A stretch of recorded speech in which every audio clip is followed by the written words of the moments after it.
This is an orthokeratology case where the patient's molding pretty well, but getting some flare and glare, especially inferiorly. You can see where the pupil's dipping down into where the reverse curve on the lens is a little bit. So getting those lenses dropped down probably won't help, because then we'll just have the problem superiorly. So our goal is going to be to increase the size of the treatment zone, which is not always easy. Probably the Achilles heel ortho okay, I think, especially with medium to higher myope. So we bring up the lenses. A couple things we can do to increase treatment zone. One is to obviously push the OZ and IC out a little bit. Another one is to turn off the blending, and the last one would be to add a sphericity.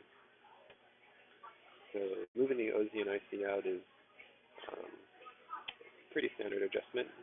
If we look at that curvature, we can see how turning off the blending extends our base curve out a little bit, and then we get the very rapid steepening. So the reverse curve with the blending on, it's a more gradual steepening, but it starts a little bit closer towards the visual axis. So for a lens that's centering pretty well already, sometimes I will just turn off the blending. If the lens is not centering very well, I don't like to do this because I feel like it impedes stability, and the lens sometimes decenters even more, and then we have other problems to deal with.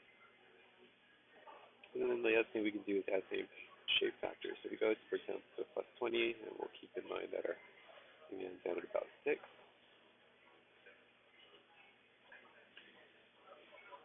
And we can reduce our demand now.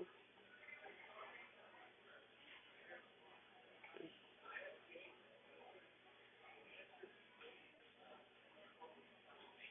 Now we've extended our flattening out a little bit farther into the mid-periphery of the cornea. After doing this, we do have to go around and check our powers, and we're maybe close to a quarter different there. So adjusting powers in 25% so that it's more uniform, and then going back to 100% to make a final touch up on the trophy demand that matches the original would also help.